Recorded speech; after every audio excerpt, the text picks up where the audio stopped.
One of the most fascinating things about both Game of Thrones and the A Song of Ice and Fire book series is the very nuanced and well thought out portrayal of institutionalized sexism and systemic oppression in Westeros. Though, let's be clear, the show basically inherited the nuance from the books. Subtlety is not exactly its forte. But George R. R. Martin in particular seems to understand that a culture that encourages sexism doesn't just appear out of thin air or just malice. It develops over centuries until it culminates in a society that doesn't even realize they're being sexist at all, just because that's the way things have always been. In Westeros, you see it in the Faith of the Seven, where you can have a high septon but septas who are never given the honor of leading the faith, where the mother and the maiden represent ideals of womanhood, removing the option for a woman to stray from the norm and participate in typically masculine activities, and vice versa. This is a predominant religion in Westeros, and the culture of Westeros shows the impact it has. I'm not even sure if George actually intended for this to be there, but it's there, which shows he understands this on at least some level. Women are expected to remain virgins until they are married, because that's what the maiden dictates.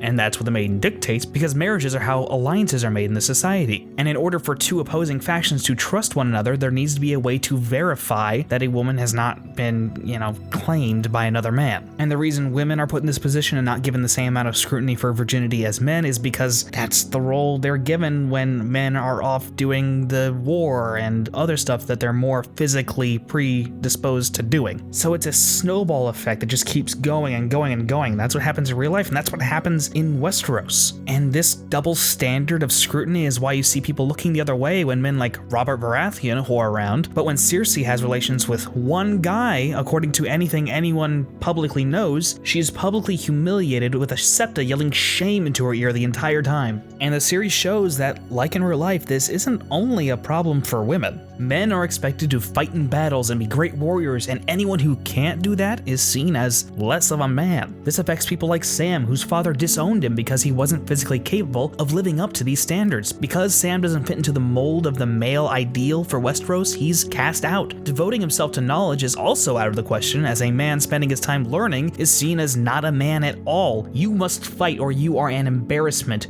to your house as a man. So Sam gets sent to the wall and is forbidden from becoming a maester, and part of his arc is overcoming this cultural bias and realizing there's nothing wrong with him. Meanwhile, you have people like Brienne and Arya who don't fit into the mold of a lady, whose parents attempt and fail to force them into the roles society has chosen for them. Brienne is constantly verbally abused, not only because she's not pretty enough for men, but also because she doesn't fulfill their ideas of an ideal woman. Ned is a bit more understanding of Arya as she reminds him of his dead sister, but he still calls her sword instructor a dancing teacher in order to keep up appearances. And you may notice the North actually doesn't worship the Seven, so those gender roles for women are a bit less ingrained than they would have been. And that's why in the North you have places like Bear Island, a place where women can also be warriors, and it's well known for this reason. The Iron Islands allow people like Asha, called Yara in the show, to lead men, and they also worship a god that does not enforce gender roles onto them. But she does still have issues from men here and there, because religion is far from the only factor in a sexist culture. A world like Westeros in which gender roles are strictly defined damages characters we care about, but it's also important that people who fit into that mold aren't bad people because of it. Sansa is a lady in every aspect, but she's no worse than Arya for it, and is able to use it as one of her strengths. It doesn't make her a weak character. And there's men in the series who fit the mold of a warrior and are some of our favorite characters, most notably Jon and Robb. This sexism in Westerosi culture is also why rape is used as a weapon so often in the books and the series,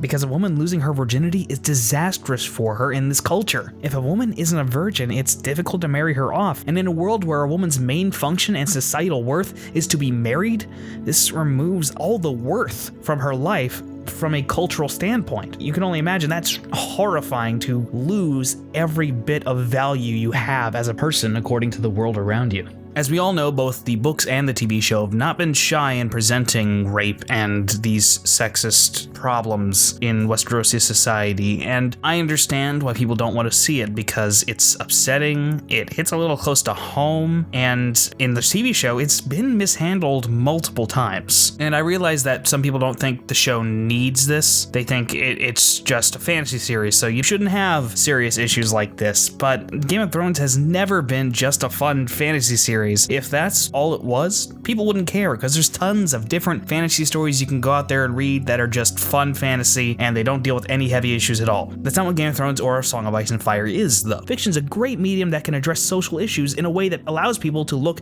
directly into the problems of our own society without even realizing it and have it alter how they feel.